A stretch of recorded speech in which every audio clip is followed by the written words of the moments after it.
Okay guys, நான் இங்கே மலையில் ஒதுங்கி நிற்கிறேன். ஸோ எனக்கு டக்குன்னு மைண்டில் ஒரு ஐடியா வந்துச்சு. என்னென்னா, நோ ஃபேப்பில் ஒரு சின்ன ட்ரிக். அதாவது என்னென்னா, நீங்கள் உங்களுக்கு அர்ஜ் ஆகுது, திடீர்னு ஹார்னி ஆகுது. ஸோ அந்த நேரம் எப்படி ஹேண்டில் பண்ணலான்னா, ஒரு மைண்ட் செட் நீங்கள் மைண்டில் வச்சுக்கலாம். அதாவது என்ன ஸ்லேவ் ஆக்குற எந்த விஷயத்துலையும் நான் ஈடுபட மாட்டேன். அதாவது என்ன அடிமை ஆக்குற எந்த ஒரு விஷயத்துலையுமே நான் ஈடுபட மாட்டேன். ஸோ இங்கிலீஷில் இது எப்படி வரும்னா, I won't partake in anything that makes me a slave. So உங்களுக்கு டக்குன்னு ஹார்னி ஆகுது. ஸோ நீங்கள் நினைப்பீங்க, ஓ நம்ம இது பண்ணலாமா. ஸோ நீங்கள் நினைக்கணும், அதாவது எனக்கு என்ன அடிமையாக்குற எந்த விஷயத்தையுமே நான் பண்ண மாட்டேன், அது பக்கமே போக மாட்டேன். ஸோ இந்த மைண்ட் செட் தான் எனக்கு ரொம்ப ஹெல்ப் பண்ணும்.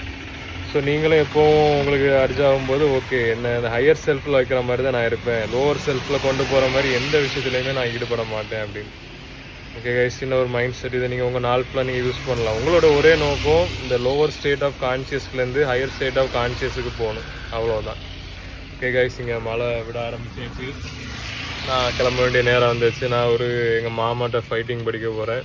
ஆமாம், நீங்களும் அந்த மாதிரி உங்கள் ஏதாவது மாஸ்டர் பண்ணுங்கள். Okay guys, you soon.